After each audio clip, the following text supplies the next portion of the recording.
All right, let's get right into it. Have you ever felt like using Stable Diffusion is kind of like playing a slot machine? You pull the lever and sometimes you hit the jackpot, but most of the time you have absolutely no control over what you get? Well, if that sounds familiar, this one's for you. We're going to hand you the keys and turn you from a simple prompt writer into a full-blown AI director. Just look at this. On the left, we've got a super basic prompt, a woman on a city street. The result? It's a total crapshoot, right? The framing's all over the place. But now look at the right.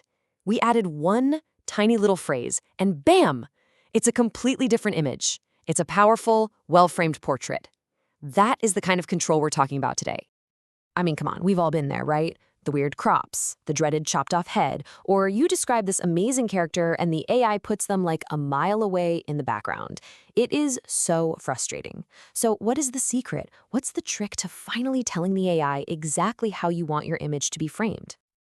Well, here it is. The big secret is actually just a simple but really powerful shift in how you think. You have to stop just describing what's in the picture and start telling the AI how to film the picture. You gotta think like a film director. This whole technique has a name. It's called composition prompting. And here's the coolest part. This isn't some weird hack or a bug you're exploiting. Nope, you're actually speaking the AI's native language. Think about it. Stable Diffusion learned from millions, and I mean millions of photos online. And guess how those photos were tagged? With words exactly like close-up, wide shot, portrait. So when you use these words, the AI knows exactly what you mean. It's literally baked into its DNA. And this quote it nails it. Newcomers always focus on the what. A dragon, a knight, a castle. But the pros, they focus on the how. How far away is the camera? What's the angle? Because that how, well, that's what creates the mood, the drama, and the whole vibe of the image. Okay, so let's get practical. It's time to open up your new virtual camera bag. I'm going to give you the essential keywords, the tools that will act like your different lenses and camera setups, giving you total control over every single shot. First up, the close-up portrait. This is your bread and butter for getting right up in a character's face. Head and shoulders. It's absolutely perfect for capturing emotion and making your subject the undeniable hero of the shot.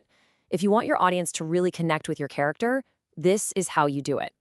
All right, next we have full body shot. Pretty self-explanatory, right? This one tells the AI, hey, back up a bit. I need to see the whole person from head to toe. This is a must-have for stuff like character concept art, showing off a cool outfit, or anytime your character's pose is a key part of the story.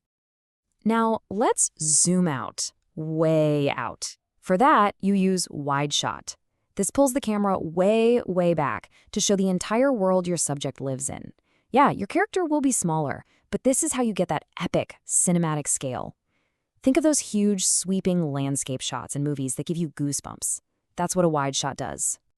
But hey, what if you're not shooting a person? What if it's stuff? For that, you've got top-down view. This gives you that awesome flat lay look, like you're a drone looking straight down. It's perfect for a treasure map on a table, a messy artist's desk, or one of those fancy food photos. And if you want to get really cinematic, you have to try the over-the-shoulder shot. This is pure storytelling.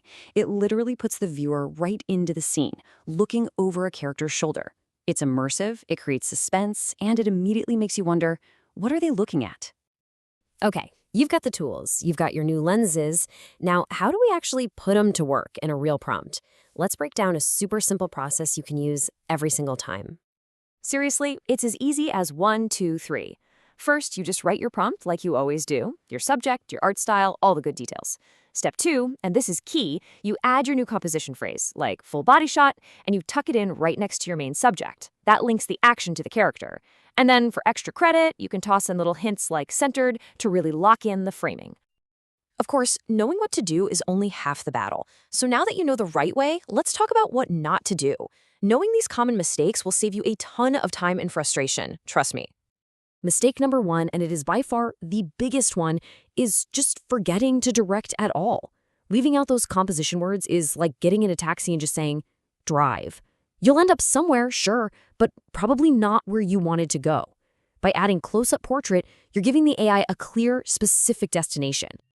Oh man, this one's a classic case of sending mixed signals.